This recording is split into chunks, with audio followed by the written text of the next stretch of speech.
నిన్న కేటీఆర్ ఒక మాట అన్నాడు. కాంగ్రెస్ తెచ్చిన కరువు, కాలం తెచ్చిన కరువు కాదు. కాలం అంటే వానాకాలం జూన్ జూలై స్టార్ట్ అయిన తర్వాత వానలు పడకపోతే ఇబ్బంది పడితే అది కరువు. కానీ కాళేశ్వరం ప్రాజెక్టు ఉన్నది, మేడిగడ్డ, సుందిల్లా, అన్నారం అన్ని ప్రాజెక్టులు ఉన్నాయి. నీళ్లు వదిలితే వీళ్ళ తాత ముత్తాతల సొమ్మ ఎత్తిపోతే ఏమైతుంది? మేధావులు అని చెప్పే వర్గం అంతా ఏడున్నదో నాకు తెలియదు. బహుశా వాళ్ళు ఇప్పుడు కాళేశ్వరం గురించే పంచాయతీలు పెడుతున్నారు. కానీ కాళేశ్వరం అంటే ఏందో వాళ్ళకు తెలియదు.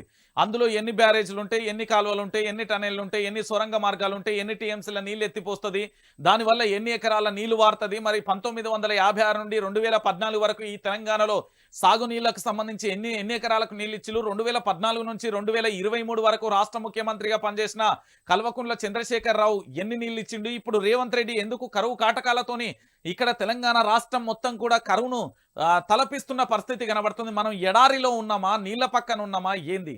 గోదావరి చుట్టూ నీళ్లు ఉండి సుక్కా దొరకని బ్రతుకులను ఎందుకు చేస్తున్నది ఈ కాంగ్రెస్ ప్రభుత్వం? కాంగ్రెస్ వస్తే కరెంటు కోతలు, కాంగ్రెస్ వస్తే నీళ్ల గోస, కాంగ్రెస్ వస్తేనే సాగుతోని పంచాయతీ అని పెద్దోళ్ళు చెప్తుంటే నేనేమో అనుకున్నా, కానీ రియాలిటీ మాత్రం ఇట్లున్నది.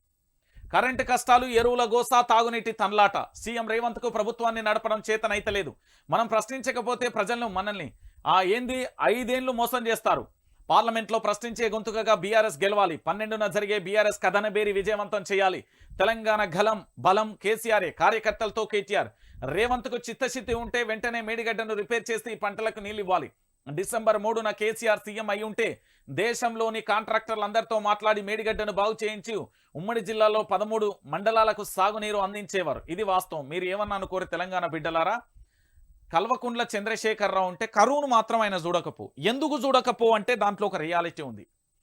2001, దాని తర్వాత నాకు బాగా గుర్తు, అది 2009 మ్యాక్సిమం ఆగస్టు 12, 14. ఆ తర్వాత 2012లో మేబీ జనవరి, మార్చ్ అనుకుంటా, కరువు కాటకాలను తాను పాదయాత్రల ద్వారా ఇతరత్ర చేస్తున్న సంఘటనలో డేట్లు అటు ఇటు అయి ఉండొచ్చు, కానీ మొత్తానికైతే అదే ఉంటుంది. ఆ 2 నెలలు 3 నెలల మధ్యలోనే కేసీఆర్ పాదయాత్రలు చేసినప్పుడు, కేసీఆర్ కథనబేరి పెట్టినప్పుడు, సింహగర్జనలు పెట్టినప్పుడు, ఈ తెలంగాణ రాష్ట్ర హక్కుల కోసం పోరాటం చేసి ప్రత్యేక తెలంగాణ కోసం యావత్తు తెలంగాణలోని అన్ని జిల్లాలు, గ్రామాలు మొత్తం తిరిగినప్పుడు ఈ కరువును చూసిండు.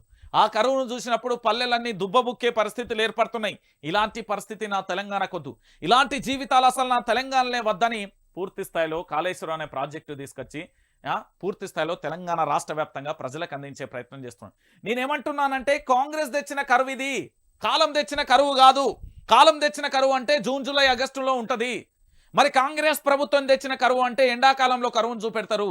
ఓ పక్కన మండుతున్న ఎండలు, మరో పక్కన ఎత్తిపోయాల్సిన అవకాశం ఉన్న నీళ్ళని ఎత్తిపోయలేని పరిస్థితి, ఇంకో పక్కన దాన్ని రిపేర్లు చేయలేని దౌర్భాగ్య పరిస్థితి, వర్షాకాలం వస్తే దాన్ని ఎట్లనైనా కొట్టుకుపోయేలా చేయాల్సిన ప్రణాళిక స్కెచ్తో ఉన్న ఒక దుర్మార్గమైన, నీచమైన, నికృష్టమైన ప్రభుత్వం ఏదైనా ఉంది అంటే అది మొత్తం భారతదేశంలో ఉన్న అన్ని రాష్ట్రాలలోకెల్లా ఇక్కడ ఉన్న కాంగ్రెస్ ప్రభుత్వం. గుర్తుపెట్టుకోరు. నేను తలాప్కు నీళ్లు పెట్టుకొని, ఇక్కడ నీళ్లు పెట్టుకొని నీళ్ళు ఇవ్వలేని దౌర్భాగ్యమైన నీచమైన ప్రభుత్వం అంటాను. ఎందుకంటున్నా అంటే ఓ పక్కన రైతుల భూములు గుంజుకునే ప్రయత్నం కానీ, ఇగో రైతుల పంటలు ఎండిపోతున్న ప్రభుత్వం కానీ, కరెంటు కోతలకు సంబంధించి స్వయానా కూడా వాళ్ళ ఎమ్మెల్సే ఇగో ఎదురు చూసిన పరిస్థితి కానీ, ఇవన్నీ చూస్తూ ఉంటే గట్లనే కనబడుతున్నాయి.